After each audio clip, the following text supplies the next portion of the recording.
Hey guys, it's me, 80s from Work Before. Today, guys, I want to talk to you guys about Levante 2, Barcelona 3. This was a well fought 3 points. Guys, I'll be honest with you guys. I don't believe we deserve that 3 points.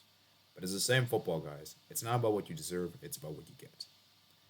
And for me, for Levante, they put out a perfect, immaculate game. But I think the difference between Levante and Barca is that Barca have the better quality players. Levante almost had the perfect game.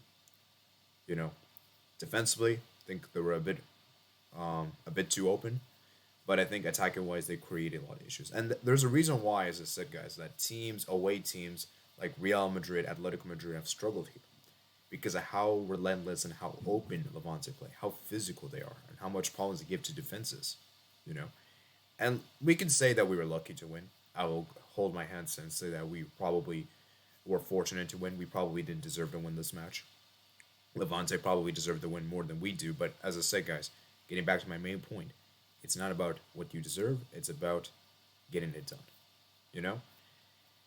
Oh man, let's go and get started. So that first half, guys, that first half was a very interesting. Let's look at the lineup that Barcelona put out. For me, it was a pretty standard 11.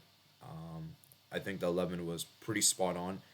My only issues I had with 11 was the fact that I didn't really like the fact that Nico Gonzalez was starting. I would have liked for Gavi to start. Other than that, though, I was pretty much satisfied. And it was interesting to see that Pedri got benched, and which I think he did definitely needed to. Obviously, not because of his quality, but more so because he needed rest, right? And then that first half, man, very first half, there was a huge chance for Levante early, right in the game. Morales almost scored there. And then Ter Stegen makes a good save from Cardano. Cardano gets sharply down low. And then here's the big one. Morales embarks on an incredible slalom run through the Barcelona defense. Bursts interior. Ter Stegen makes a crucial save. Deflects off of Ter Stegen. And Garcia is there to make a clearance. And we got to talk about Garcia in a bit. We'll talk about that. But I just want to talk about the highlights real quick. You know. And then Morales, there was a big chance there, 32nd minute. That was pretty much halftime. Levante were all over Barca. I don't think Barca created anything in the first half, if my memory serves me right.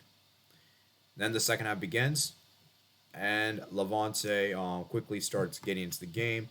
Then it's a good save from Cardenas, and then a penalty was given from Son got the penalty there. I'm not talking about Son Heung-min, by the way. The Son that plays left back for Levante. Danny Alves makes push. Basically, he pushes him down, and you could say it was a bit of a dive, you know. And for me, it was. I think it was definitely a penalty. I think it was a definitive penalty, and penalty was definitely agreed. And Morales scores, and at this point, I'm like 1-0. Okay, fair enough. They get the goal. Then, crazily enough, guys, a few minutes later, another penalty was given, and Eric Garcia actually does a handball, and this time it's a penalty. It was a goal-bound header with his raised arm, and obviously, guys, handball is one of the most confusing things ever. But I think this one was a definitive penalty because, like I said, if you're trying to block the goal with your hand, then it's a penalty, And it should technically be a red card, and we're lucky he didn't get a yellow card. And then obviously Levante. Then guess what, guys? Levante missed their penalty. Rogers stepped up and take the penalty, went to the left. Ter Stegen actually makes a save. And this is what I'm saying is that it's so dumb to have different players for your penalties. You should have Morales take your penalty. He should be your main guy. Morales should be the main guy to take it, and I don't understand why he didn't do it. And by the way, guys, Morales actually missed two penalties. They were showing that in my ESPN thing, and that he actually missed two penalties. One against Mallorca, and that was actually his first penalty converted for this season. Then Barcelona equalized, and I gotta give credit to Xavi. He brings on Pedri, brings on De Jong, brings on Gavi, and you can see how much these two players make the difference.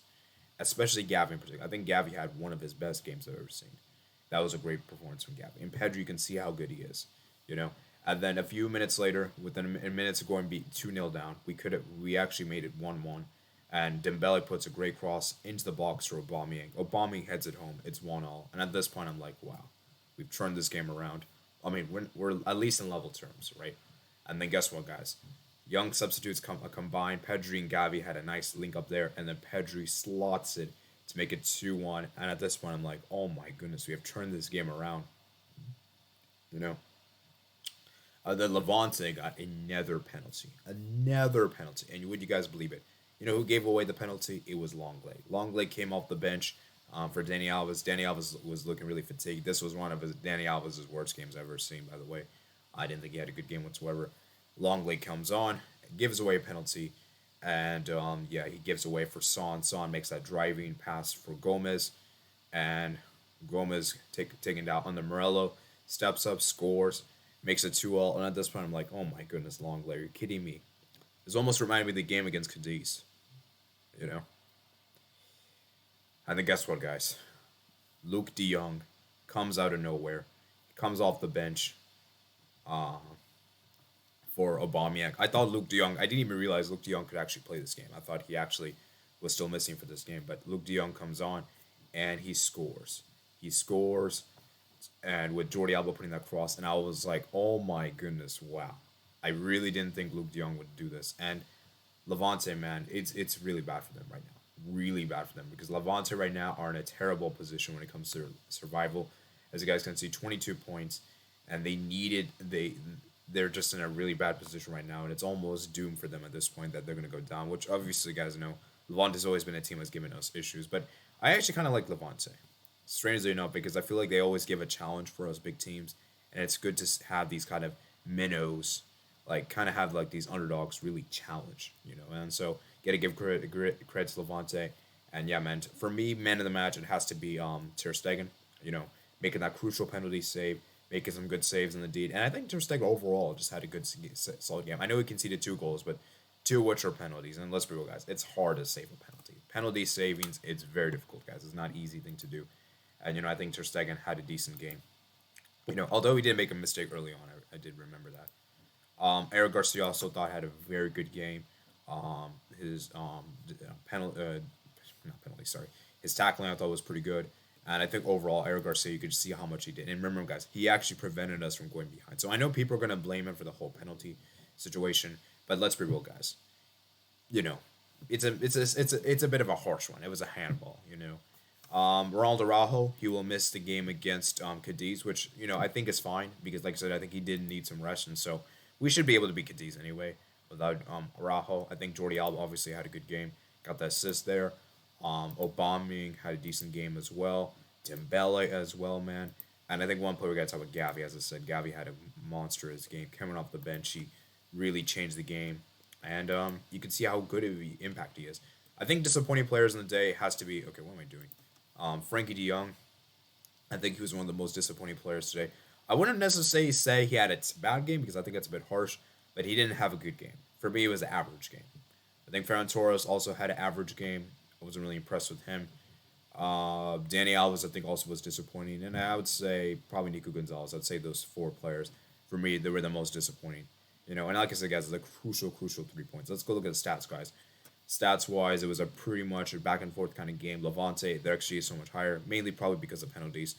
And Barcelona, man, as you guys can see, was crazy. And Luke De Jong, man, what a guy, man, what a player he is. He might be one of the best impact substitution players I've ever seen for Barcelona at this club. And so, like I said, guys, it's a huge win for Barcelona. Now we're at 60 points. We have the current longest unbeaten streak in Europe. And like I said, guys, the game is going to get interesting now. Let's go look at the remaining games that we have coming up. We have Eintracht Frankfurt in Europa League. Then we have the Cadiz. Then Sociedad. Sociedad game could be tough, you know. And one thing I want to make very clear here is that Barcelona didn't really play that well today. But it can show is that to have the hallmarks of a champion, you have to find ways to win games, even when you're not playing at your well. Because let's be real, guys, we didn't play well against Frankfurt. We didn't really play well this game for most of the game. But the players' individual quality of Pedri and Gavi really can make a difference. And you could see how much they impact the game and how much they change the game. Because without these two, we probably don't make the comeback. Without these two, we probably don't. Just going by how the game goes. And so, like I said, guys, I think it is important to note is that Barcelona is still a work in progress. This team isn't perfect. We're not going to score 4 goals in every game. We're not going to dominate and destroy opponents. We're going to have games that's going to be tough. It's not going to be smooth sailing. But the crucial thing is that we're building upon this. We're building and improving. Because like I said, guys, we still have a long way to go for us to win a Champions League. I know some people have said that we're going to win a Champions League next season. Hold up. I know the season's been amazing, what Javi's done, but we still have a lot of work to do. We still have a lot of things to do, and things aren't going to always go your way. That's just part of life. That's just part of football as well. So, I just wanted to give my thoughts upon this match. What a match this was, guys. A crazy, entertaining match. And like I said, guys, every time we play Levante, there's always a lot of goals. A lot of goals. So that's it for today, guys. Hope you guys did enjoy the video, guys. Comment down below your thoughts. Subscribe if you're new around here. Like this video if you did enjoy. And I'll see you guys later. Peace out.